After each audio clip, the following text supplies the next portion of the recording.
honored to welcome our guest speakers who will be delivering opening remarks.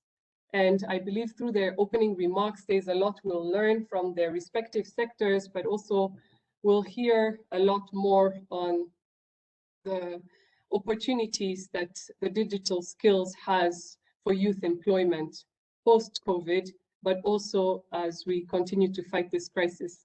So I take this opportunity to welcome our first guest speaker, Honorable Minister of Youth and Culture, Rosemary Mbabazi, to deliver her remarks. Welcome, Honorable Minister. Thank you very much, Elodie. I don't know if you hear me well. Yes, we can hear you. Thank you. It was a struggle to connect. But I'm glad to join you, and I'm so delighted for this opportunity. You bear with us at home. You might hear some noise of children and all that. You bear with us. We have some young people at home. So, Honorable Minister of State in the Ministry of Education, dear Chief Skills Officer and the Director General, the Director for Regional Office ITU, our friend and brother Andrew Jeje, the ILO Regional Director, the CEOs present in this webinar, our colleagues from government institutions and private sector, and especially the young people. Good afternoon, bon après-midi, maybe for some of you, good morning, good evening. As we are celebrating the World Youth Skills Day, allow me to first recognize a good representation of all our key stakeholders for the skills development and employment promotion. It's an honor and pleasure to welcome you all in this webinar session to celebrate the skills of our young people while focusing on understanding the impact digital transformation and digital skills are having on the labor market in Rwanda in particular. We all know that young people are instrumental when it comes to achieving sustainable development goals for every country. They represent precious assets that no country can afford to ignore because they bring energy, talent, and creativity to the world of work, together with new skills and the innovation that enables country to innovate, grow, and prosper. Today's celebration comes in time, as my colleague mentioned earlier, Elodie, in a time when the world and Rwanda in particular is still struggling with COVID-19 pandemic. It is hence imperative to pay tribute to the resilience and creativity of our young people throughout this crisis, but also to rethink the strategies that will allow them to adapt to the new normal and strive to continue and contribute the economic recovery in post-COVID-19 era. In the case of Rwanda, various policies and strategies have been put together and put youth empowerment at the center. Since 2017, the government of Rwanda endorsed National Strategy for Transformation, which was building on the other programs, especially EDPRS, which is expected to lay the foundation for decades of sustained growth and transformation intended to accelerate the more development towards achieving higher standards of living for all Rwandans. This strategy reflects indeed the aspirations of Rwandans, including young people, whereby skills development, productive and decent work creation are among the main targets that are embedded in this strategy. Also, Rwanda has developed, like Elodie, the Chief Skills Officer mentioned earlier, the National Skills Development Strategy to build dynamic and capable workforce to meet the rising demand for high-skilled jobs.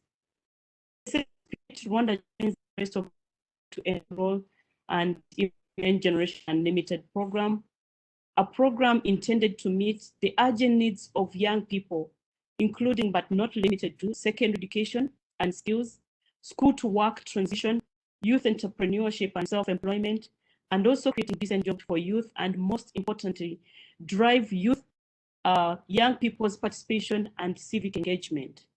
Allow me to emphasize that we still have some areas that needs improvement in a bid to equip our young people with the right skills fitting the market demand. All of us, government, private sector, development partners, and the youth themselves, we need to join efforts to prevent early dropouts, strengthen the linkage between academia and the labor market, thus improve the employability of youth, but in particular, we focus on disadvantaged youth, the vulnerable youth. For this to happen, more emphasis needs to be given to the three important things that I want to highlight: access to quality education that provides youth with not only technical and vocational skills, but also core employability skills, the soft skills. The second one is the promotion of work-based learning and on-job training, counseling, and better career guidance. The third is also to activate labor market programs that are targeting youth and more vulnerable youth. I am convinced that if more efforts are added in these specific areas, they will contribute directly to the reduction of challenges faced by youth on the labor market. As we are talking about digital skills and decent work, allow me to commend the efforts of our young people who stood up to initiate technological solutions which foster our economy in all aspects of life. And this includes transportation sector, agriculture, manufacturing, education, e-commerce, to mention but a few. Young people have the knowledge and power needed when it comes to innovation. For example, when COVID-19 pandemic hit, all of us were affected in many ways. However, we saw some of our young people swiftly reimagining their businesses and others standing up to be part of the response to the pandemic. As I conclude, I want to emphasize the role of enhancing digital skills for and decent jobs, but particularly digital skills for decent work. We need to be a digital hub. The reason why the government has heavily invested in the ICT sector to avail the prerequisite skills, the tools, and equipment to foster digitization. In this context, a long-term strategy should be envisaged to enable young people to tap into existing ICT opportunities. In this regard, I would like to urge young people to pursue these opportunities. There is actually a way we can leverage technology before it leverages us. It starts with the right mindset.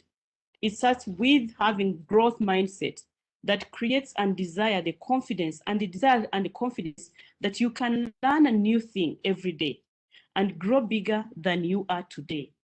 A digital skill gap is growing faster for both mid-skills and high skill level jobs. Within short time, you become irrelevant or obsolete to the market.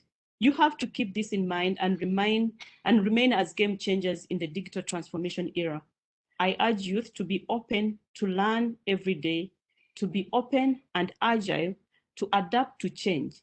Because if you don't change, change will change you. An inclusive future is only possible when there is upskilling, reskilling youth with critical skills to adapt, innovate, and unlock knowledge-based economy that we all aspire to be as a nation. As I conclude my remarks, I want to encourage the young people to learn every day, because we are going to a digital era where everything will be digitization, and to keep relevant, you have to fit in and not to stand alone. I want to thank the organizers, RDB, the Chief Skills Office, for your tireless efforts and the great work you're doing. I want to appreciate ILO. I wish to appreciate the Minister of Education, ITU, the Minister of ICT, and others that are partnering with us in this forum. And most importantly, the young entrepreneurs and innovators for the great work you're doing. You make our lives much, much more excellent and relevant, and we feel much valued working with you. I thank you and hand over back to the moderator. Thank you. Thank you so much, Honorable Minister, for your remarkable remarks, and especially for emphasizing on the three key interventions that we should focus on to transform and enhance decent work for the youth. If I may reiterate, those were access for quality education, promotion of workplace learning, counseling, and career guidance, as well as activating labor market programs. And I believe, as you mentioned, together, we can transform and encourage the youth and urge them to leverage the right opportunities in digital skills before it leverages us. So thank you once again, Honorable Minister. Without further ado, I'd like to welcome our Honorable Minister of State in charge of ICT and TVET, Claudette Irere, to deliver her remarks as well. You're welcome, Honorable Minister. Well, thank you, Elodie, for this opportunity. Honorable Minister of Youth and Culture, Mr. Chibebe Wellington, ILO Regional Director, Andrew Rujeje, IT Regional Director. To everyone, good afternoon, all protocol duly observed. I'd like to first take this opportunity to thank RDB for convening all of us, Ministry of Youth, ILO, and the Ministry of Education, to mark this year's World Youth Skills Day. On a particular note, I thank ILO for this year's theme of reimagining youth skills post-pandemic and the emphasis put on the contribution of TVET systems, the coping mechanism, the recovery process, and the adoption of new priorities post-pandemic. And indeed, TVET systems, like any other in the education sector, have been hit hard. And this has reiterated the need to rethink and reimagine systems that are digital, agile, and resilient. When one looks at the history of work, human beings have been creative and great at coping depending on the arising needs. And throughout history, people have been dependent on technology, perhaps not as sophisticated as today, but the kind that was transformative. People would always use the technology they had available to make their lives easier, and at the same time try to perfect it and bring it to the next level.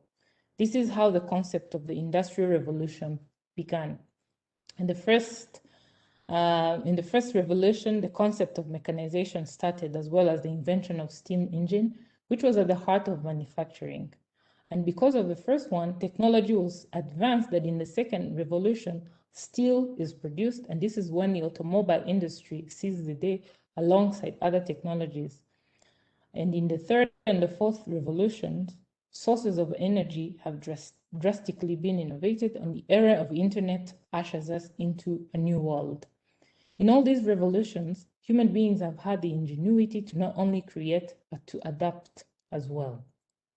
And when one talks about adapting, Rwanda has done a very good job of doing this and of laying the foundation, availing the infrastructure and the support needed for the young people to strive in today's world.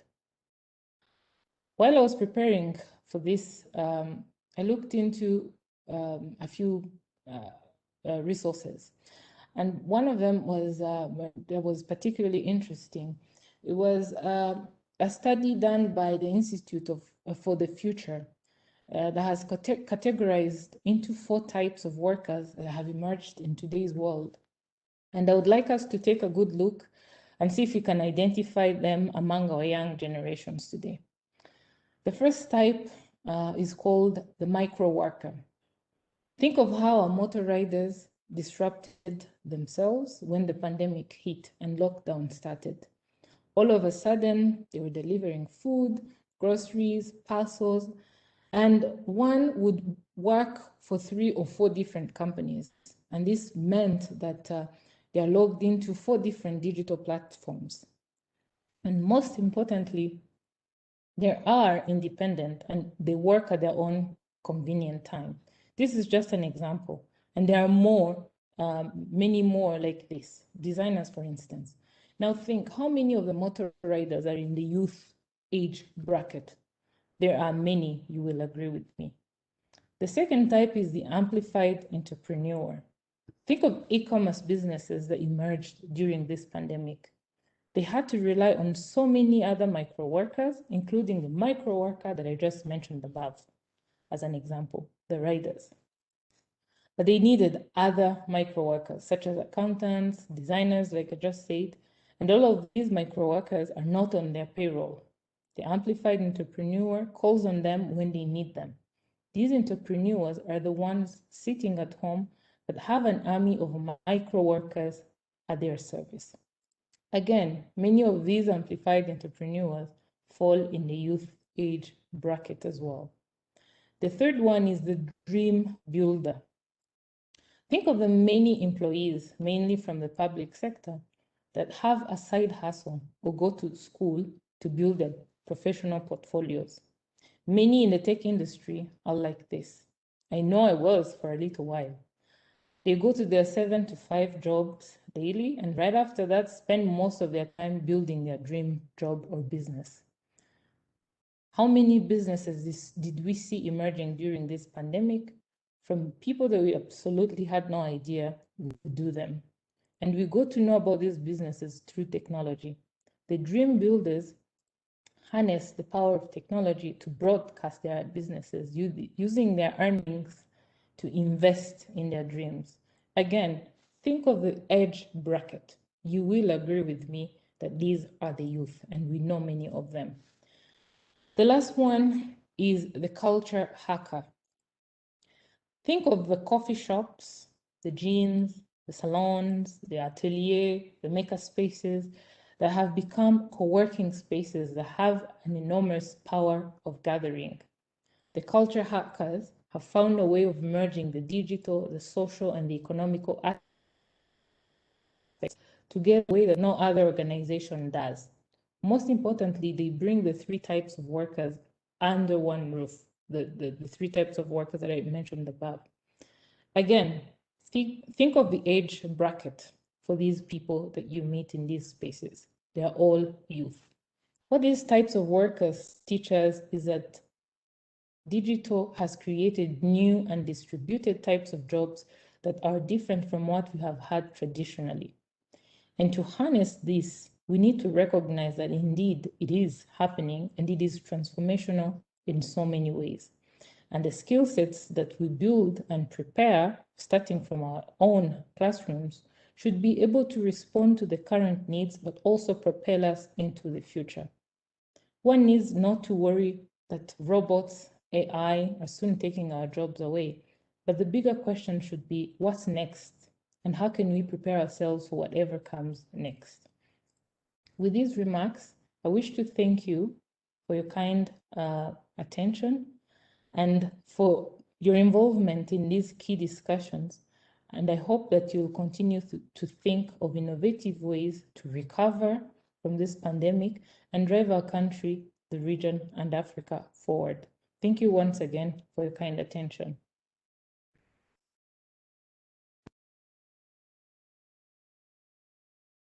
Thank you so much, Honorable Minister Irere. Thank you for especially highlighting to us the research that you managed to look into, that looks into the 4 types of workers. It's very interesting, but also very real in our context: the micro worker, the amplified entrepreneur, the dream builder, and the culture hacker. I hope I've got them right. We should definitely think of these new ways and innovative ways to transform and think about the future of work, because in the context that we're in, these are the kind of transformational types of work that will get our youth employed, but also generally that will also amplify and leverage the different opportunities we have for the digital skills workplace. So thank you so much, Honorable Minister. Without further ado, it's my pleasure to welcome. We do not, unfortunately, have Mr. Chibebe Willington, the ILO Regional Director, here online with us due to some technical difficulties, but we're going to welcome a representative from ILO, and his name is Jeles Chirov. Please welcome and deliver your opening remarks for us. Thank you. Thank you very much, Madam Moderator, Honorable Ministers, Minister in charge of Youth and Culture, Honorable Rosemary Mbabazi, and Honorable Claudette Irere, Minister of State in charge of ICT and TVET. Aside from the luxury of having 2 ministers in our event, in this event, I want to also just appreciate that I've learned a lot from you technically, and I've taken some notes on some of the messages that you gave. My director, Andrew Rugege, Regional Director for ITU, and for which we have a special partnership, which I'll also refer to, and of course, colleagues from RDP and all participants, good afternoon. It is with great honor that I have this opportunity to participate at this International Virtual Conference on World Youth Skills Day 2021. in which Rwanda is chosen to focus on digital skills and decent employment, a theme that resonates very well with a lot of what we believe in. Upfront, let me kindly join everyone to express our gratitude and appreciation to the organizer of this event, RDB, and who, of course, in your wisdom, saw it fit to also involve ourselves, ITU, and indeed, it's a global event today. We have been having simultaneous activities in Kenya, in Tanzania, Uganda, and hence the reason why my director could not be available today, participating in other events. Of course, we know this event started in 2014 when the UN General Assembly declared July 15 as World Youth Skills Day to celebrate the strategic importance of equipping young people with skills for employment, decent work, and entrepreneurship. Since then, these events have provided a very unique interactive opportunity, and I see quite a growing audience, 142 participants so far, for dialogue between young people, technical and vocational education and training institutions, firms, private sector employers and workers' organizations, policymakers, and development partners. In all these events, participants have highlighted the ever-increasing significance of skills as the world is embarking on transition towards sustainable mode of development. As has been highlighted by our ministers, this event this year takes place in a very challenging context. Of course, the COVID-19 pandemic continues. It is reaching a scale that we could hardly have ever anticipated 1 year ago. While vaccinations offer hope to bring the situation under control, in several countries, most of the emerging countries are facing cyclical severe outbreaks that overwhelm their health, social, and economic infrastructure. We know that education and training systems are yet to return fully to pre-pandemic conditions.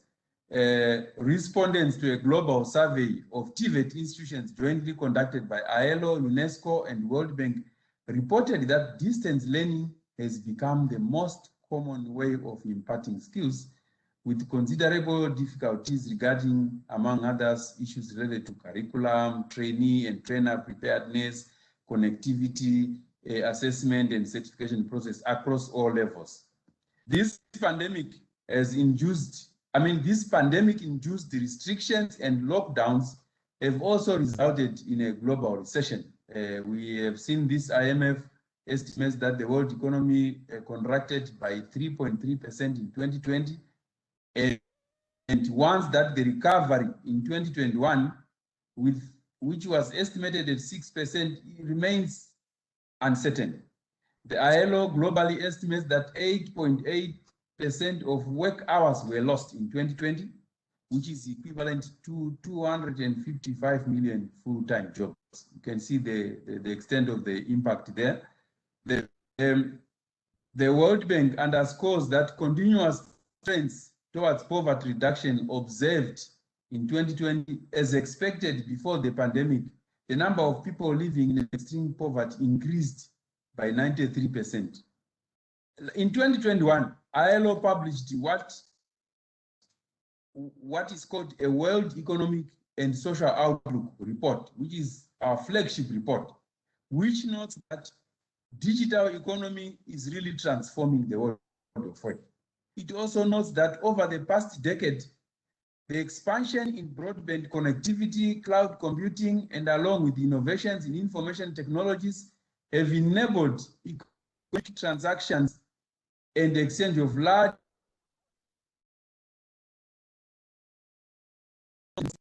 However, the opportunities provided by these platforms are accompanied by some challenges. For workers, for example, these relate to regularity of work and income, working conditions, social protection, association, and right to collective bargaining, among others. In that context, it is therefore important that we, number one, assess the situation of young people regarding skills. Do learn how they can be living through the crisis and highlighting success stories of youth innovation and resilience. Number 2, discuss the prospects of skills development and the world of work. Economies of national recovery plans and support from development partners.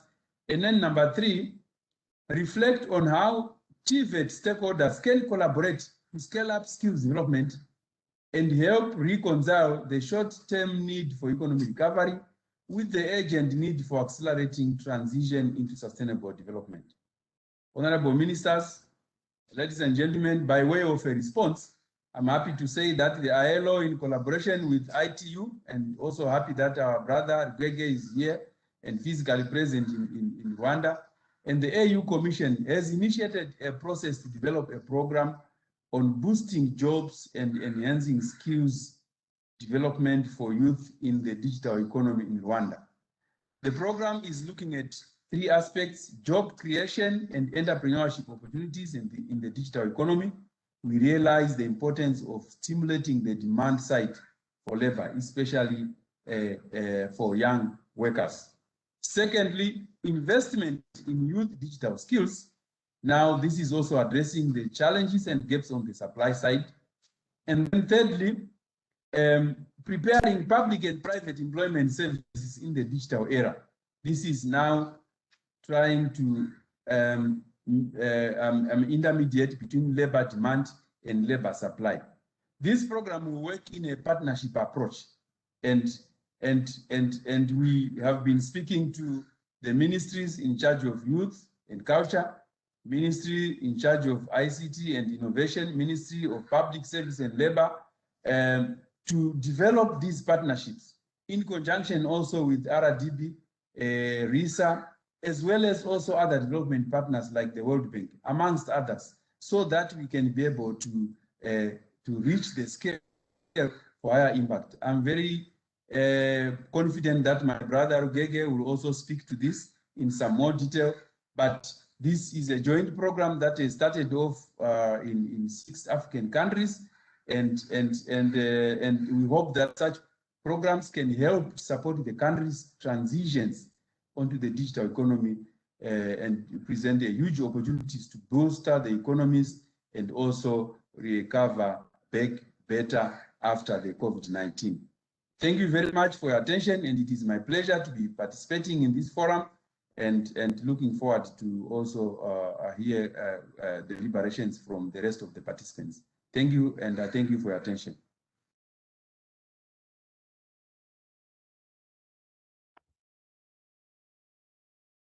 Thank you so much, Mr. Jealous Chirov. Indeed, like you mentioned, distance learning and e-learning platforms have definitely become critical in imparting skills at all levels. You mentioned cloud computing, cybersecurity, others like data analytics, robotics, and so forth have become our new world of work. And investing in youth digital skills is significant in addressing the rising unemployment rates. I believe the provoking questions you've raised will be touched on by our next speaker, our next guest speaker, who I would like to welcome, Mr. Andrew Rugege, the ITU Regional Director. Please welcome to deliver your keynote address. Thank you. Thank you, Elodie. Can you hear me?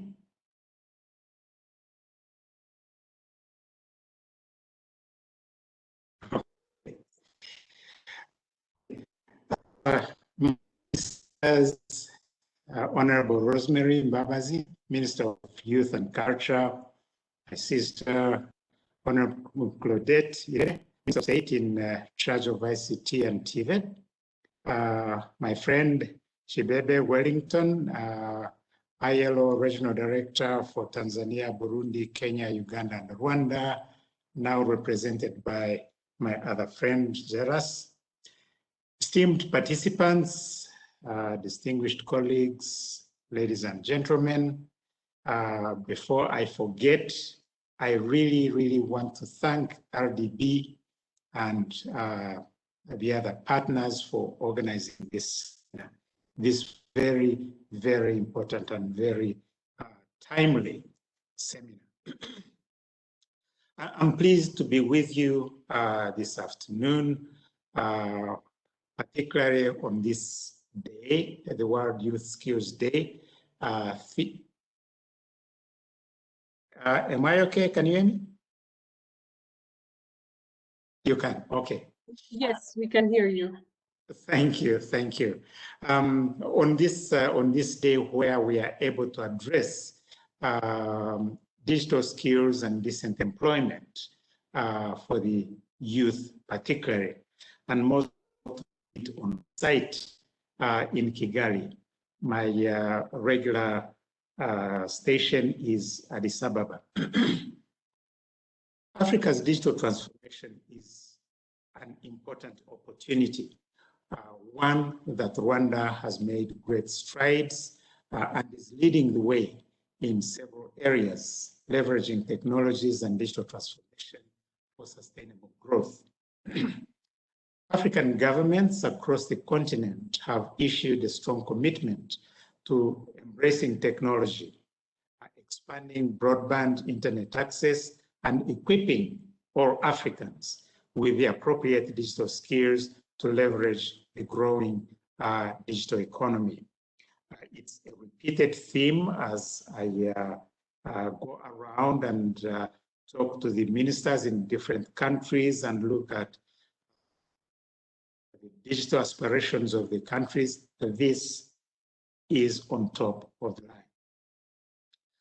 We now therefore need to bring our efforts together and make a real change for our youngsters and their future, together with them as collaborators and beneficiaries. From where we stand as ITU and through our interaction with the ministries of ICT, regulatory agencies, private sector members, and academia, the COVID pandemic has shown us that robust and resilient broadband networks must be considered basic infrastructure as fundamental to the social and economic health of nations as networks like water, roads, and power. Also through the lens of the partnership that Jelas has just mentioned between ITU, ILO, and the African Union, and the joint continental program on boosting decent jobs and enhancing skills for the youth in Africa's digital economy, we have seen that impact of the pandemic on youth, on the young people, has been systematic, deep, and really disproportionate, with disruptions in learning and training, employment, and loss of income, and greater difficulty to find good quality jobs.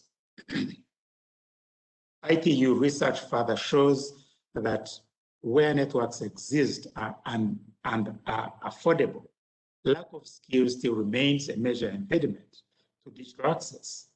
The importance of digital skills, therefore, in opening up new opportunities and reducing digital exclusion must merit our full attention. In this context, I'm pleased to see all of you here today to consider together which interventions to address the needs expressed or by those who have spoken before me in order to have the potential to bring the greatest impact. Through you, Minister Claudine, I want to commend the government of Rwanda for the deliberate and substantial efforts made to provide young adults and with technical skills through the technical and vocational education training TVET system, and particularly the digital skills that you have mentioned. I understand that there are at least 349 TVET schools connected to the internet with not less than 66 smart classrooms. As someone so passionate about TVETs that I understand that behind my back, some of my staff call me Mr. TVET. My wish for Rwanda and other countries in Africa is that TVETs are as well or better equipped as the best universities in the countries, TVET graduates are at the level of university graduates, both in terms of respect and remuneration, the only difference between them being the skills that they possess. This, as we know, is not the situation as we speak. We know that people are going to TVETs when they have failed to go to university. And the reason for this is the value we have given to TVETs through recognition, through employing people from TVET schools, through remuneration, and through respect. And this is what I'm saying must change. This means that TVETs must be equipped with cutting-edge technology. They must have top-notch instructors and include industrial attachment within the programs. And I think Rosemary referred to this. These programs that actually give hands-on experience before the graduates leave the TVET, as well as emerging technologies in their curriculum, embedded in their curriculum. Jealous has talked about technologies like IoTs, artificial intelligence, blockchain, and others. We must make specific efforts to include these technologies in the curriculum of these young people so that as they build themselves, they are able to be confident that when they get out, they can actually use these technologies to innovate and to do other things. Finally, actually, my wish is that to see TVETs as a crucial part of the digital innovation ecosystems and as seeds of digital entrepreneurship. In the context of other aspects of inclusion in the digital economy, capacity development and activities around digital skills, ITU is already working with some of you on the other relative or related initiatives, such as GIGA that was already mentioned, aimed at connecting all schools and all young people to the internet, information, and choice on the continent and actually all over the world. And the Digital Transformation Centers Initiative, which together with Rwanda Information Society Authority, RISA, seeks to equip marginalized populations with digital skills needed to fully benefit from the digital economy that is emerging. We want to ensure that tools, deliverables, training courses, and materials produced by ITU and partners are transferred, adopted, and used by our entire membership of 193 countries. And I'm glad to recognize that Rwanda is already partaking in these courses. In addition to what I mentioned earlier, there are other capacity development initiatives that I would like to quickly mention, like the ITU Academy, with a network that has more than 100 courses delivered through its platform, online platform, and which has doubled its users and participants over the last 12 months that we have been in lockdown. Globally, the Digital Transformation Centers, with 9 centers already operational in all ITU regions, have trained its first 80,000 users on digital skills, entrepreneurship, and other demand-driven content in 2020. And I'm glad again to say that Rwanda is one of the seats of these digital transformation centers. The ITU Centers of Excellence, which has reached its mid-cycle review and which has also delivered 66 courses and trained more than 5,000 people in 2020.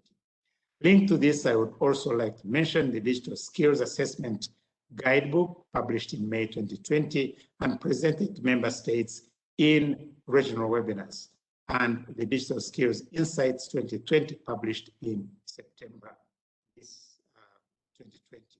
We are now working with countries to support such assessments for countries to be able to undertake interventions in those areas that will have the greatest impact on building capacity. My friend has just mentioned the ILO ITU AU program in Rwanda, which I don't need to really touch on very much, but it is supporting and driving in order to deliver on national strategies and plans like the National Strategy for Transformation and Prosperity in Rwanda and others in other countries. So I must once again congratulate Rwanda for not only this event, but for taking this digital bull by the horns and actually leveraging digital technologies for the young people and for the future of this country. I look forward to following the discussions today and to learn about other related initiatives, but also to hear about some of the challenges, and I note the ones that have been mentioned by Rosemary, that remain in order to bring truly meaningful connectivity to all. I thank you once again, and back to you, Elodie. Thank you so much, Mr. Andrew Gege. Thank you for these remarkable remarks. I believe that equipping all Africans with digital skills is important for all of us in our respective lines of work, and it will definitely take all our efforts in the different sectors to enhance digital skills and accessibility to hardware, accessibility to connectivity and cutting edge technology. Another key point you highlighted is giving TVETs the weight and recognition that's needed to orient learners into top-notch TVET and ICT education. Thank you so much for these insightful remarks. At this stage, I would like to thank our guest speakers once again. We are continuing with our event. I take this opportunity to reiterate our sincere appreciation to our guest speakers for gracing the session. We invite you to join the breakout sessions that we'll be having shortly. Thanks to each of you for the well-articulated remarks and for the food for thought for this World Skills Youth Day. RDB recognizes and appreciates the usual continued cooperation with your institutions and in promoting digitalization for quality and decent employment for the youth. Now on to our next step into this event is we will proceed to another exciting session. We will have breakout sessions, but I would like to inform all of you that we are unable to break out into sessions. So we will have the sessions here on this plenary. We will start with the first breakout session, which focuses on digital skills development and decent employment. Apologies, because we had initially planned that after the plenary, we'll have 2 breakout sessions, and each of the participants, depending on the ones you've selected, would be automatically or even manually dropping into the respective breakout sessions, but it's not possible. So we'll start with the digital skills and decent employment breakout session. Our moderator for this session will be Dr. Edward Kadozi, working at RDB, Chief Skills Office as the Strategic Capacity Development Analyst. Under the panelists, we have Yves Eradokuna, the Permanent Secretary at the Ministry of ICT. We have Rita Clemence Mutawazi, IPRC Tumba Principal. And we also have Pascal Murasira, Norshken MD. Thank you and welcome to each of you. For the second session, which will continue right after the first session, will be the future of work and digital skills needs. And our moderator for this session will be Josephine Nyiranzeimana, the Chief Information Officer from RISA. Under the panelists, we have Clarisse Iribagiza, who's the Chief Executive Officer of Hehe.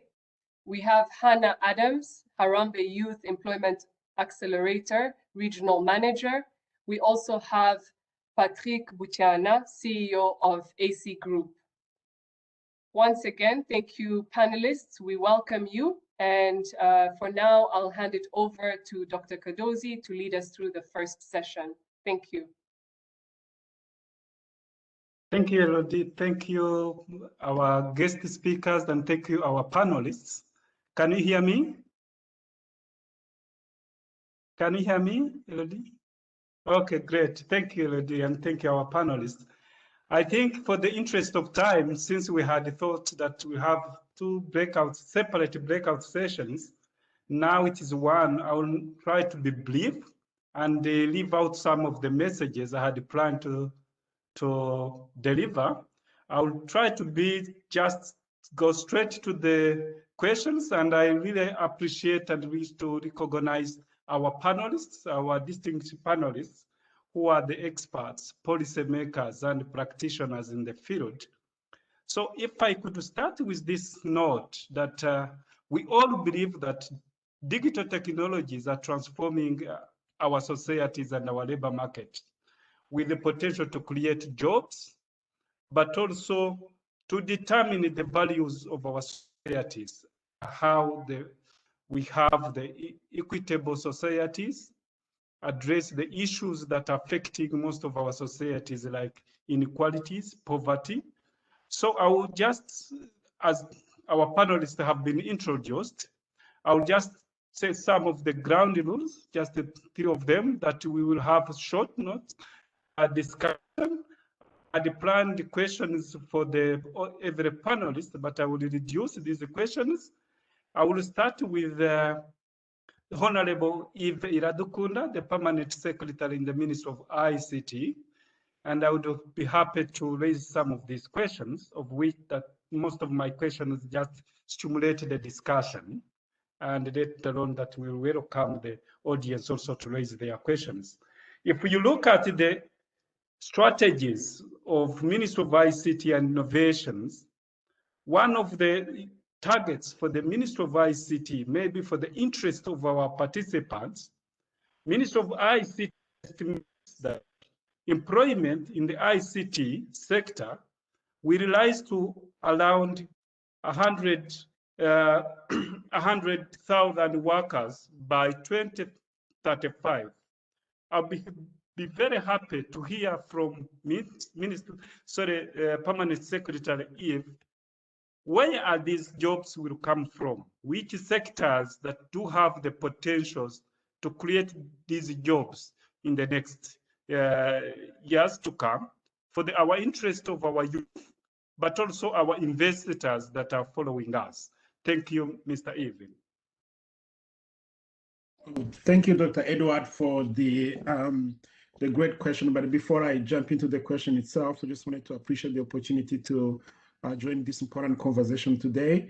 I too believe that our youth have a lot of potential to create a sustainable economy through empowered jobs that would leverage technology. So I'm really glad to be joining this discussion. Going to the question that you're asking, where are these jobs coming from? The jobs that we are targeting to create over the next 3 years. I believe that a lot of strides have been made, leveraging the infrastructure that has been laid out by the government over the last 20 years that we've embarked on putting technology at the center of our socio-economic development. However, as you rightly pointed out, there's a lot of efforts to be made to make sure that there is adoption in terms of the use of technology, but also participation and equal participation for all the young people into the digital economy. I think a lot has been said by the honorable ministers and the previous speakers that have addressed us today. That even during the pandemic, we've seen significant change in how we embrace technology in our day-to-day lives. I'm happy to see Clarisse as one of the corporate panel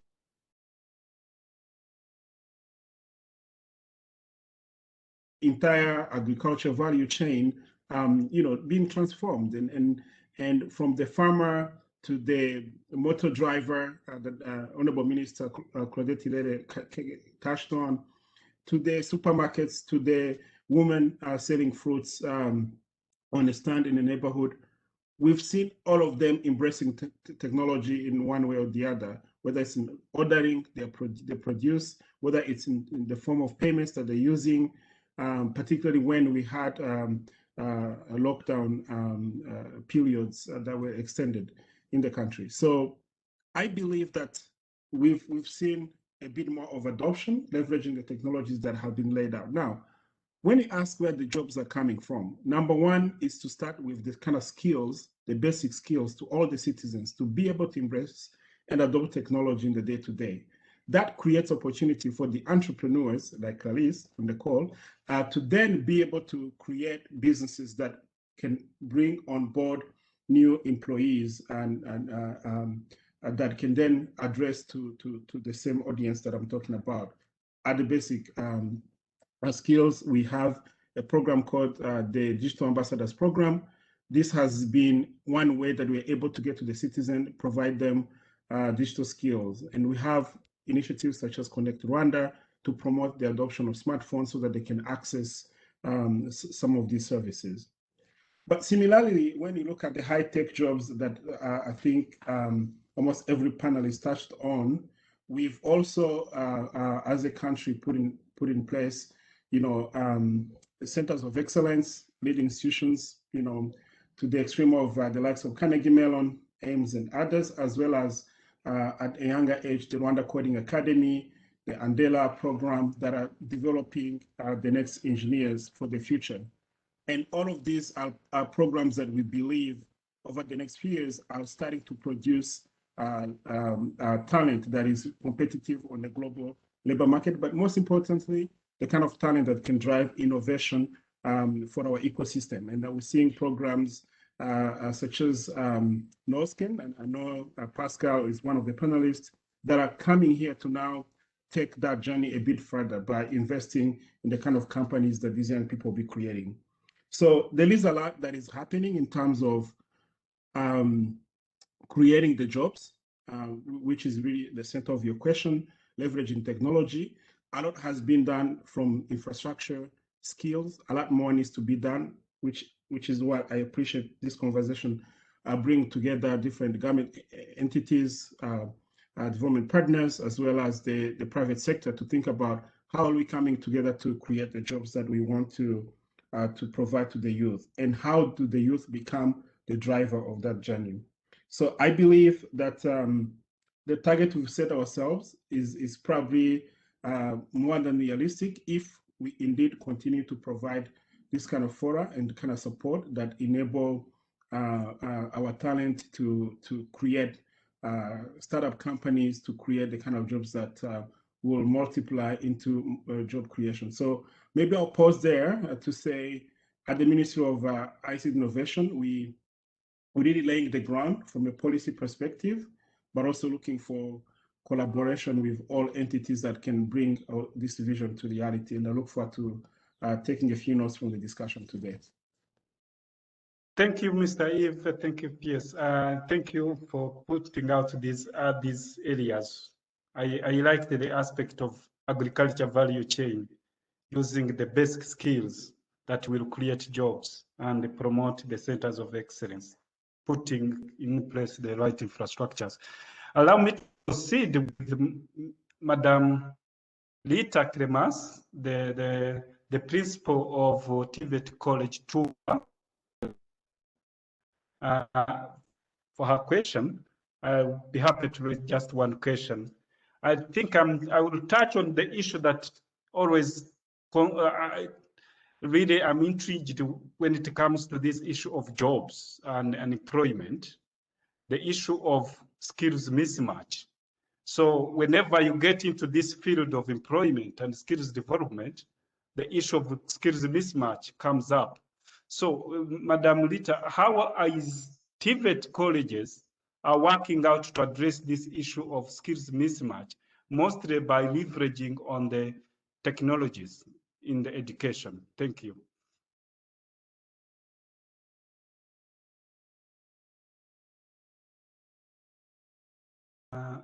Able to hear Madam Lita? I think have. Yes, can you hear me? Can you hear me? Yes. Now it's okay. Yes. Yes. Yeah. I was saying that I would first thank everyone, especially RDB, for the invitation and for the opportunity to speak about this wonderful topic. And I'd go straight to the question asked about how do we as TVET make sure that the skills mismatch are tackled whenever that we are talking about digital economies and in that area.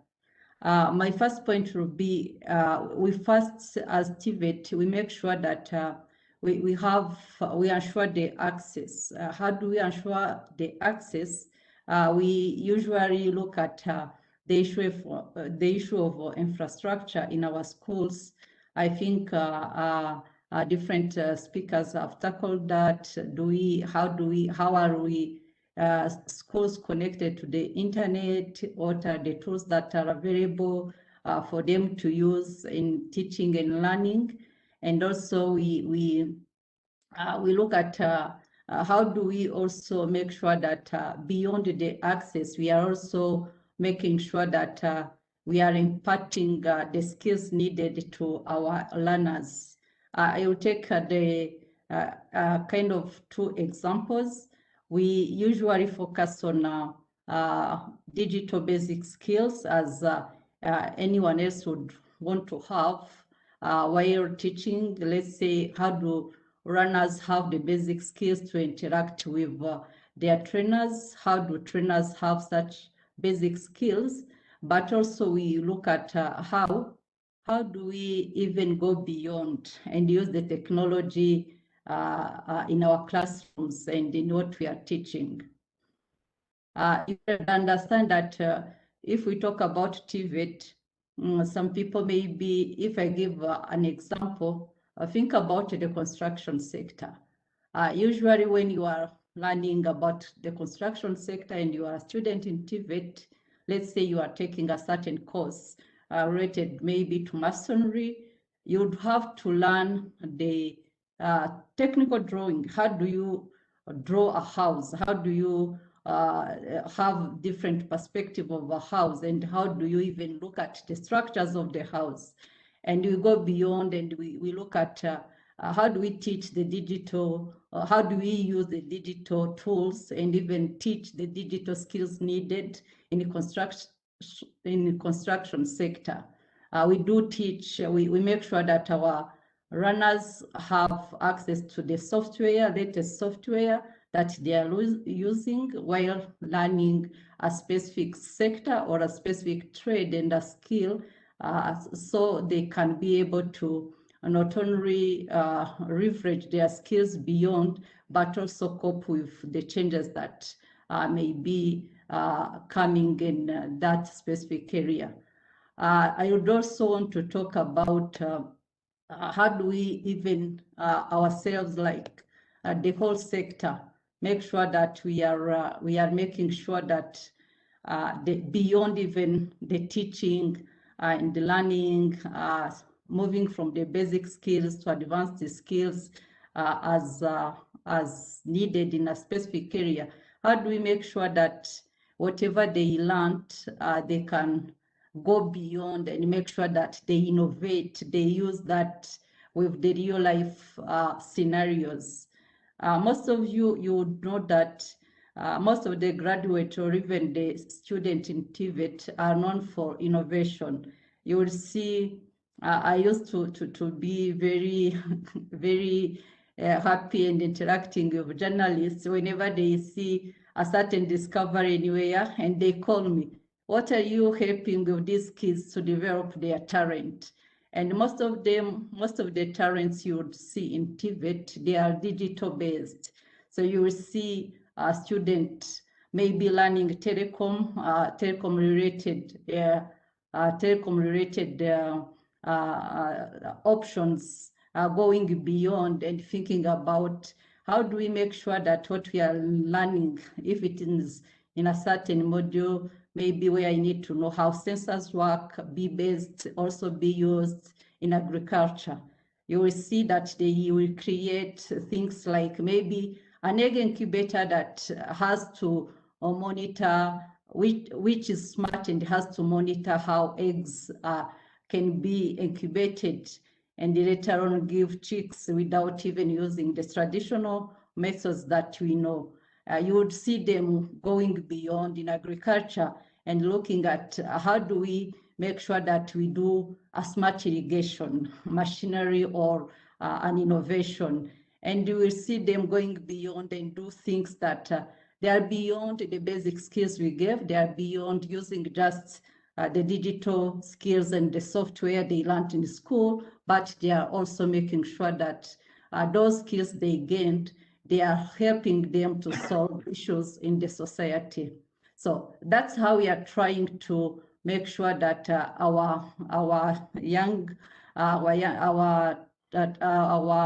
learners and our students are going beyond, and they are making sure that the TVET is imparting them having the skills they need in this digital era, from the basic skills going to advanced and even going beyond and innovating. I would pause here and I would wait for more discussion on this. Thank you. Thank you, Madam Rita. Thank you for insightful contributions. I liked this aspect of basic skills, and I think it is the most important one.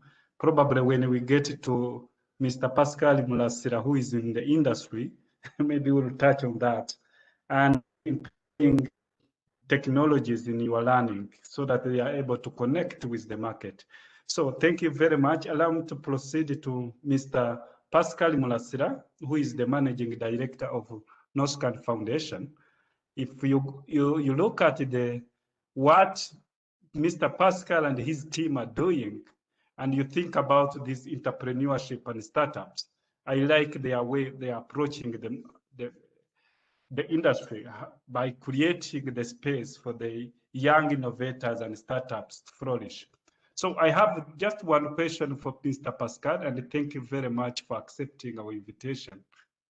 So one is, what job opportunities did digital economy presents to the youth, mostly in the post-COVID pandemic? And how can youth leverage technological innovation to promote digital skills required by the current and the future labor market locally and abroad? I know you cover East Africa, but also you have other branches of different parts of the world. Thank you. Thank you, Edward. It's a pleasure to be here. Thank you for inviting NOSCAN. Maybe for some people in the audience that do not know much about NOSCAN. So we purchased the former Belgian school in the city center 2 years ago, and we're investing $20 million to set up the biggest hub for entrepreneurs in East Africa. We will be able to house 1,000 entrepreneurs upon completion, which is due towards the end of this year. And besides this infrastructure, we also have a venture capital fund that invests in the most promising startups or entrepreneurs from this region. Back to your question on the employment opportunities that digital technologies are bringing to the young people, especially in this COVID or post-COVID era. I will just start with my own story. So yeah, I'm Rwandan, but I'm a resident of the Netherlands. The fact that I can do my job in Rwanda while being partly based in the Netherlands and partly based in Kigali and collaborating with teams distributed across the world, that's something that 2-3 years ago would not have been easy. But now, during the COVID period, the tools we use to collaborate within distributed teams have become so much more powerful than they used to be. Think about tools like Slack, tools like Zoom, tools like Google Meet or Google Suite, or even Microsoft's own tools. So the pandemic has accelerated this process of digitalization through the tools we use, but also even the cultural changes. In the past, I used to work a lot in East Africa, but also in West Africa. And the culture, the consensus was that if you need to strike a deal, you need to meet with people physically. But now, because of COVID and the restrictions around travel and meeting physically, people are more open to collaborate with people that they have never met before. So this presents an enormous opportunity for young people, especially the digitally savvy young people in Rwanda and across the region, because they can not only seize opportunities, like job opportunities within the country, but also outside of the country. And I think it's really a tremendous opportunity. We can look at the pandemic and see all the problems that it has brought to us, but it's not only to us, it's, you know, like all over the world, and there's not much we can do about it. But there is an opportunity we can do something about, which is becoming relevant to the industry that's changing due to the pandemic. So I would just really my message to young people listening in this event, to really look at the opportunities, not just like from what they can, you know, like the jobs they have within the country or within their conventional industries, but also look beyond our borders, because technology has no physical frontiers. Thank you, Mr. Pascal. I like that. So I think as Rwandans, I think we needed to be challenged to look beyond our just neighborhood scope, and we go beyond, because technology is giving us this opportunity. Thank you. If time allows, we'll come back to you for other questions. Without further ado, I'm happy to welcome my colleague, Josephine, to moderate the next phase of our discussion. Josephine, are you there? Thank you. Yes, Doctor. Can you hear me? Yes, you're welcome. Thank you very much. Greetings to you all, honorable ministers, distinguished ladies and gentlemen. Good evening, good afternoon, good morning, depending on where you are. And welcome to the next session, which is going to focus on future of work and digital skills. As we celebrate the World Youth Skills Day during these challenging times, one of the aspects of our lives that has been very much affected by the COVID-19 pandemic is work, where some dimensions of the future of work were precipitated, and today remote working has become a new normal. Access to internet, digital tools, online services delivery, the digital skills are becoming a must for businesses, organizations to thrive through this period. On this panel, as had been mentioned, I'll be joined by Ms. Clarisse Iliwagiza, the CEO of DMM Hehe, together with Hannah Adams, the Regional Manager for Harambee Youth Employment Accelerator. Mr. Patrick Buchanan-Senga, the CEO of SC Group, could not make it on the last minute.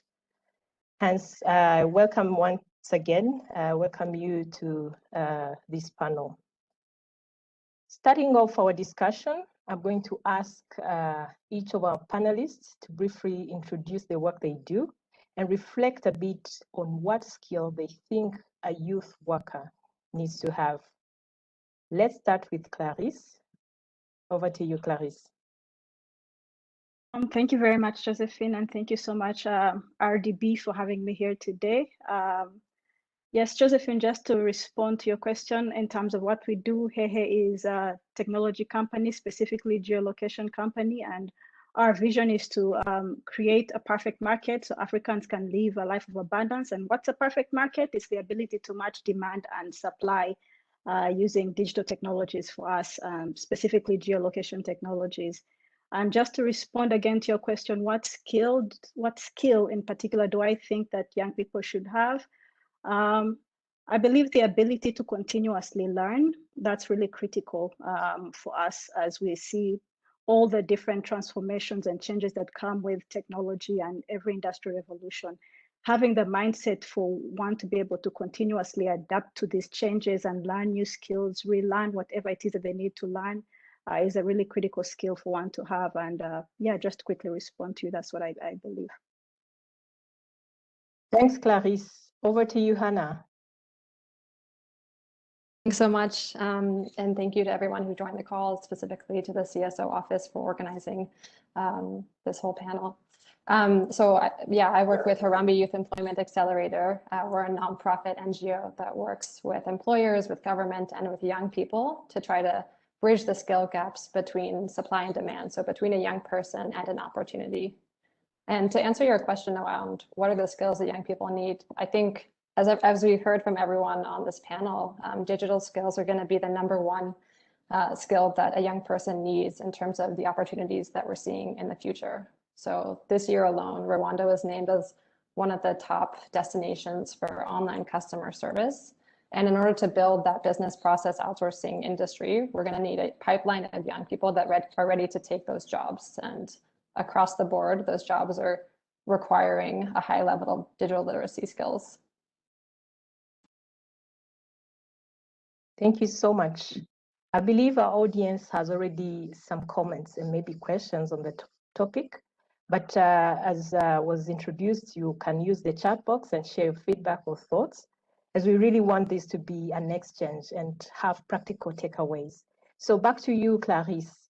Based on your experience as a woman entrepreneur in the digital industry, what would you advise the youth worried about the 4th industrial revolution? So for the youth that are worried about the 4th industrial revolution, I would say that for generations, people have always worried about any kind of technological change. And I'll share a bit of a personal story. When I was a child, my mother, who was always worried about my ability to become an independent adult, always told me, come learn this skill, come learn this so you can be able to do this when you get older. And my response was always, if it was a mundane task that I didn't really have much interest in, I always told her, I'll build a robot for that. And when I got older, I did show her a few robots that I had, which included having YouTube, for example, YouTube cooking channels, which was one of her concerns. And I told her, you see, I could just watch this and learn how to do this. And I didn't need 30 years of preparation for me to be able to do that.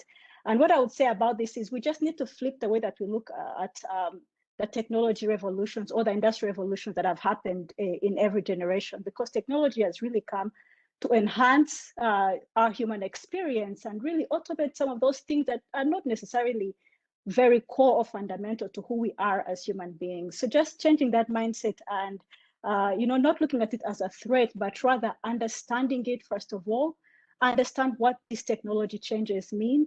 Secondly, equip yourself for them. So when I think about the 4th industrial revolution, there are so many opportunities. We've talked about digitization. We could break it down into other types of things, like what's happening in cybersecurity, what's happening with AI, machine learning, what's happening in robotics, so many opportunities. Look at that, equip yourself where you think it's relevant for you. There's definitely something for each and every one of us because it's just so broad and the opportunities are immense. But beyond that, act on whatever skills you have in whichever way it affects your career or your business, or in this case, really adapt. And we've seen that with the pandemic, you having to adapt your business, the way you do your job, working from home, how we run our teams remotely. This is something that Pascal mentioned. So for me, this 3-step process is something that I would advise young people. Channel your fears, channel your worrying to understanding what the 4th industrial revolution means, equipping yourselves for it, and then acting upon it and making whatever necessary adaptations you need to make to be able to make the most of the opportunity. But all the industrial revolutions have created more jobs than they've destroyed, and they've improved humanity in significant ways. So do channel those worries into making the most of the revolution. Thank you very much. That's inspirational. Hannah, what would you say about the role played by digital tools in the work that you do, and specifically learnings from the pandemic impact on work? What kind of opportunities for partnerships are there or are needed to support youth employment? Thanks. I think we've learned a lot from this pandemic, and one of those learnings has been that we're going to have to look at work in a completely different way. And also one exciting, I think, silver lining is that we're seeing new opportunities for jobs coming to Rwanda. So in the last year, part of what Harambee does is to understand the market and where the jobs are growing or decreasing. And one of the biggest growth sectors has been in this online customer service and support and business processing, outsourcing industry. So I think we need to grab the bull by the horns, as another panelist said, and really make sure that we have young people that are prepared to have the skills for those jobs and take on those jobs. And for partnership, that means a really coordinated partnership between the education institutions, the government, such as RDB, and also the employers. So bringing the employers to the table and making sure that the young people are equipped with the skills that they need to secure these jobs, and to also increase investment of more employers deciding that Rwanda is where they should be setting up their operations. Thanks. I think we now have, I think, 2 questions to you, my panelists. One is for you, Clarisse, asking how you started your project. Tell us the main challenges you have met. This is from Jean d'Amour. Okay, we started about 11 years ago, believe it or not. It's been quite a while. And we've had numerous challenges, but in the context of this conversation, I would say one of the biggest challenges that we've really had is having the right skills to be able to achieve the vision or the dream that we have. One of the challenges, for example, if I'm to speak during this pandemic period that we've been going through, is having to adapt to the work environment which required our teams to be autonomous, to have that agency to be able to do their work from wherever they needed to do it. And this, for some of our teams, this was something very complicated, very difficult for them to adapt and be able to really make the most of the opportunity, I would say. Because for me, this was what I viewed. Whenever I see change, to me it's an opportunity, but this is not always the mindset for a lot of people. And just having the skill to say, okay, something has changed. How do I adapt to it? How do I learn? How do I equip myself? I've been attending a lot of online courses, and I know that the RDB did put out a couple of free online courses on Coursera for a lot of people. And this is something I would have loved to have, when we're getting started, access to all these resources affordably with good access to internet. But a skills gap has really been one of the biggest challenges to achieving our dreams as an organization. Indeed, thank you very much. Now, the next one, I give it to you, Hannah. It's from Emmanuel. He's asking about the future of work and gender. So he's asking plenty of questions, but I pick few. So factors hindering women, in the labor market, and then barriers impacting women's work in the future and their career trajectories. What policies, programs, facilitation to remove those barriers? Would you like to take it, Hannah? Yeah, thanks so much. And thank you, Emmanuel, for asking that question. It's a really important one to think about as we're designing the future of work. I would say one thing that we've learned at Harambee is that offering online training and support has been a big game changer in terms of supporting more women. So when we started offering all of our training programs online, we saw a 20% increase in females participating from and graduating from those programs. And I think that's due to the fact that women, as we all know, have a lot more responsibilities in their lives. So whether it's taking care of children, of older family members, of sick family members, things like that, they need more flexibility in their work. So I think the more that we can design around women's lives as they are is going to be really key. And then in terms of removing barriers for their work and for their careers, I think we have to get a bit radical, possibly, but I know one organization in Rwanda has implemented a policy where there's equal paid maternity and paternity leave. So there's no punishment for a young woman having a child because a man also takes the same amount of leave if they also have a child. So I think there's some interesting policies that Rwanda and employers can think about in terms of making sure that women have equal access to careers and career opportunities as men. Indeed. Thanks. Maybe back to the panelists and the moderator of the whole session. Not sure if we to continue with the questions on this panel or we come back to the previous one, so we kind of equally share the questions we are receiving in the chats. Maybe Elodie to guide. Yeah, Thank you, Josephine. I think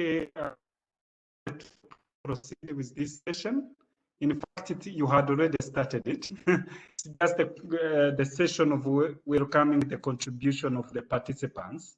And I can see that they have already started contributing in the chat box, of which I think we'll be happy to keep getting some of the comments, questions from the chat box. I think now we can expand all the participants and the audience to contribute to the sessions. Feel free, everyone, if you have a question or comment or contribution, to ask to whoever participants that is on the platform. We have 5 participants. We have Anna, we have Clarissa, we have Lita, we have Pascal, and we have Permanent Secretary Eve. Feel free to ask any question, and we'll be happy to respond to this question. We have only like 15 minutes, then we will be concluding our conference by 6. Thank you. So we have a question. I think I saw a question on from, I think, Sam. Skills, whether white or gray or color, are important part of contributing to the economy on a country because it creates jobs.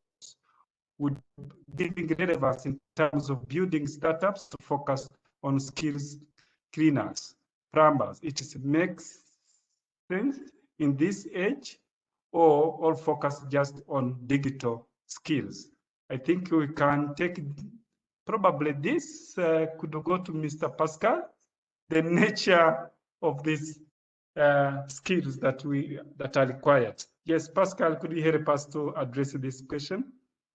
Edward, I'm not sure I understood you properly. It was cutting. Do you mind repeating the question, please? Yes, there is a question from Sam saying that skills, whether white or gray color, are important part of contributing to the economy of any country because it creates jobs. Would it giving relevance in terms of building startups to focus on skills like cleaners, plumbers, make sense in this age, or all focus just on digital skills? So yeah, it's more of trading off between digital skills with other probably technical skills only. No, it's a very good question, Edward. I don't think there are skills that are better than others, especially when you are thinking about starting a startup. But what's important is about the markets. So who is going to buy your service? And considering the nature of startups, how can you scale that?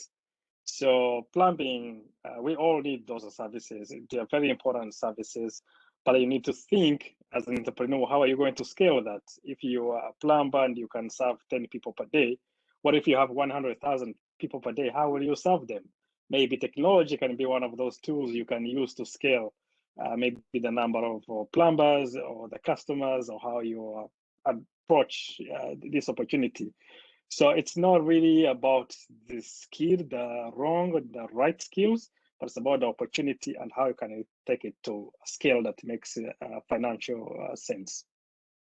Yes, thank you. All skills are required. And in fact, Madam Lita touched on it, and the Honorable Minister Rosemary also touched on it in their introductory remarks. Thank you, Mr. Pascal. I'll go to the question from Ines Rutaisire. She's asking, greetings to you all. My name is Ines Umuregwa from New Times. Her question is, it's a wonderful thing. Question is, let me see. So her question is, what are the efforts being done to close the gap in digital skills? Figures of how unemployment rate increased or decreased through digitization.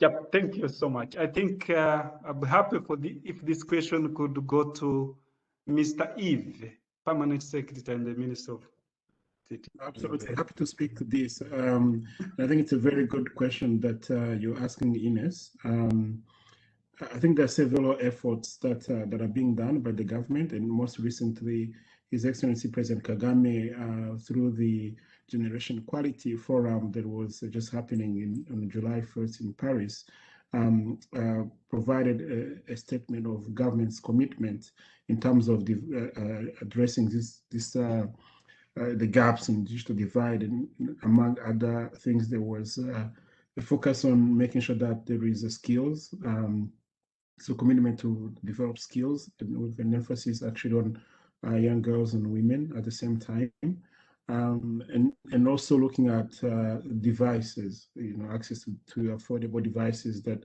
will enable more adoption, more participation, again, to reduce the gaps that we're seeing in digital divide. I don't have exact figures on how digitalization may have increased employment and reducing unemployment. Maybe with the upcoming census, we'll be able to look at the contribution of in terms of number of jobs, but even throughout the efforts of recovery during the pandemic, we've seen that the ICT sector was among the most growing sectors. I'm led to believe that there have been more jobs created thanks to some of the digital technologies that we're seeing being adopted throughout the community in all different sectors. I talked about agriculture, but we've seen the same for companies that are, for instance, creating content for education, or companies that are designing applications that are being consumed by both public sector, private sector, and others. More, if you think about the companies that are also employing a lot of our young people, you're seeing, people, even starting with the agents for the telecommunication companies that are able to provide a service such as like mobile money payment, buying airtime, among other things. But then even more advanced technology specialists that are connecting fiber to the home. We're seeing a lot of new jobs that are being created. And I think that has been adding to the opportunities for the youth, while we also see men that are still involved in agriculture sector. So digitizing a lot of these sectors will create even more opportunity. Unfortunately, Ines, I don't have figures for you, but I believe the coming census will provide more clarity on over a period of time how jobs have been created for better for our young people. Yep. Thank you, Mr. Eve. I think there is a comment when the questions are coming, but I would prefer to go to the question from Fisto. She's having one of the interesting ideas and a question for her idea she's having on saying that some of us as students, we have innovative ideas in available fields. At my side, I have designed the solar crops dryer, but till now, I'm not getting the required support from available industries. The question is that how that skills we have are going to be promoted. So I think this also could go to still to Mr. Eve, how such innovative ideas can be promoted from this side of the government. Thank you. Well, hopefully not the government alone. I hope I can toss the ball back to Mr. Murasira to expand on how Northken will join in and help nurture some of these innovations. I think, in all seriousness, it's not really just for the government. I think we need to work collaboratively, with programs such as the Northken. We have a few others in the ecosystem, incubation centers and different organizations that are investing in nurturing innovations, especially at ideation, sort of early stage, where we have gaps, we have significant gaps. Josephine, who is moderating the panel, with her team at RISA, they're also implementing one of our strategies to have innovation hubs across the country, where we will create sort of a K-Lab, like for those who know K-Lab and Fab Lab, sort of facilities that are available for our young people. And so they will have access to 3D printers and other infrastructures like CNC, but as well as a community And so we have Musanze, Rubavu, Rwamagana, Muhanga, and Huye among many innovation hubs that we'll be setting up this year. And we had the launch for the Huye Innovation Hub. But more importantly, again, it's about community. And I think I saw a comment here referencing Clarice's comment about really the focus is the person. We need to encourage our young people to take full advantage of these opportunities that the government is doing, but also, again, looking at the kind of programming that is available in different partners. There is probably opportunities for the young people that are really eager and hungry to give it a chance. I know COVID-19 has really been a challenge to many of us in being able to access and to connect and to interact and collaborate on pushing innovation. But thanks to the digital tools, we cannot lose the momentum. We can figure out how to adapt.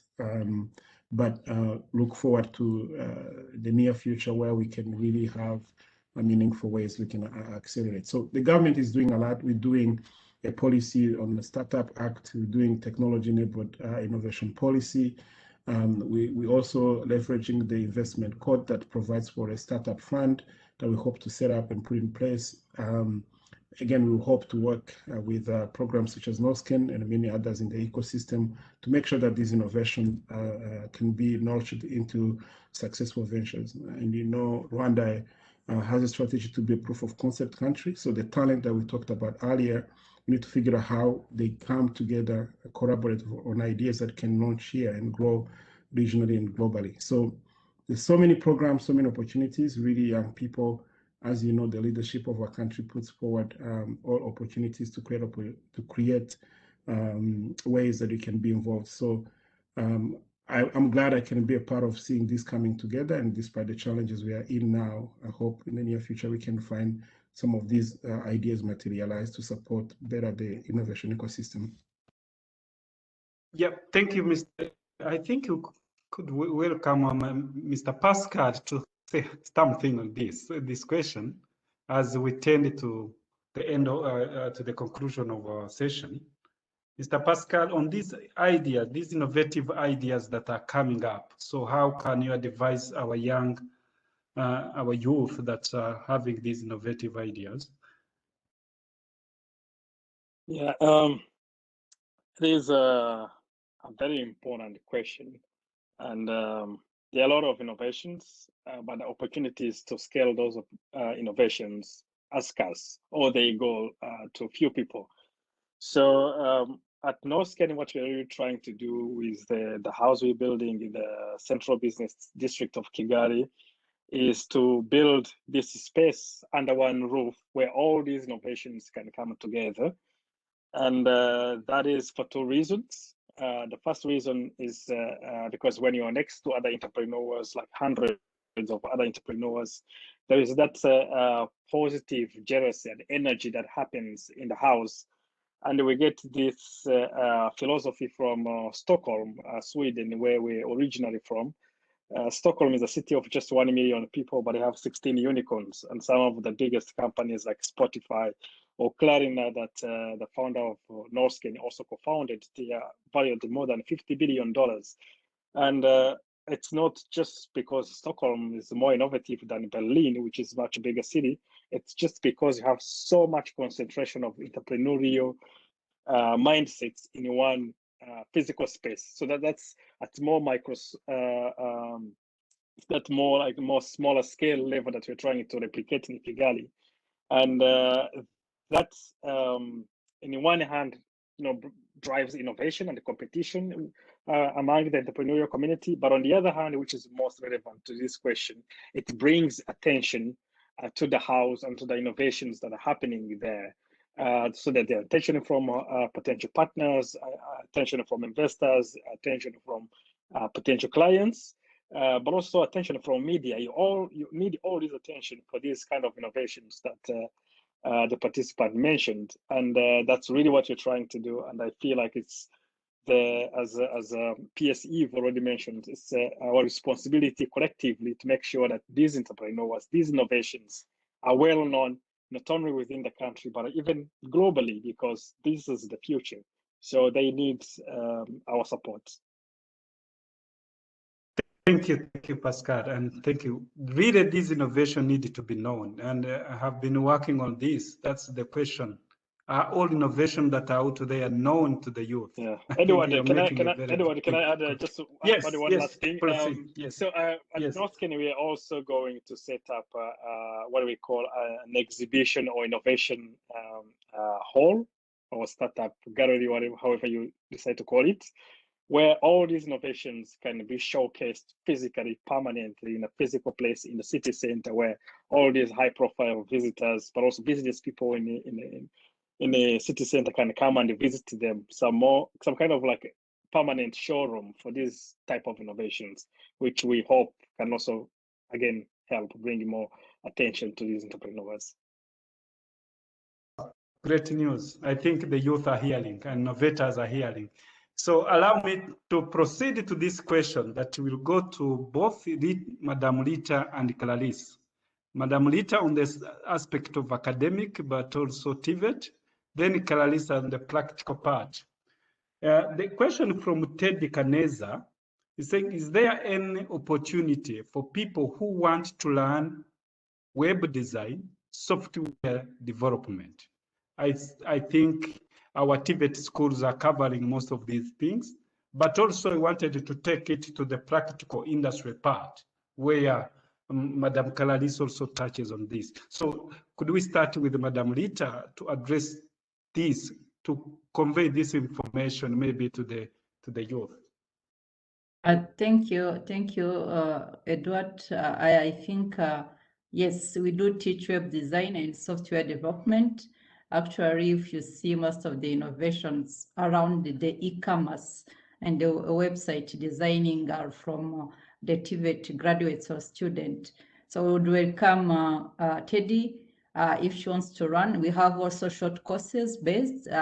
They can just do without even enrolling in a formal program like the 3 years program. They can also do this as a short course. But also I would also add that most of our, we have most of the courses which of course give the digital skills, as I said, and it's a call to our youth that if you think that you are really lacking a certain skill, it's good to be able to take it, even using the advantage of online courses, but also the pool of expertise that are around, especially the practical ways and the hands-on skills that are offered in TVET.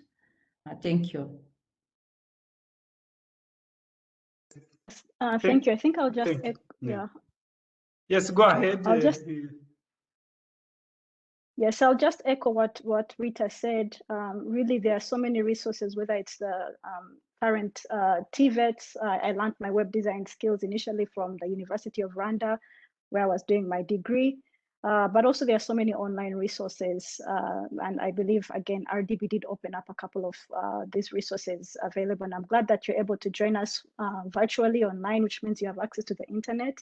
And, you know, for the most relevant skills, yes, you can find those digitally, but the best way to learn is by doing. Go out there and try to build something. Test it, see if it works. But yes, there are so many ways for you to be able to get web design skills. Yep, I think that is clear. I think most of the information we find they are there, but sometimes, in one reason or another, our youth don't take advantage of them. I think allow me to come to the close of this session because we have to stick with our time by 6. Remember, we have the curfew and we have to leave.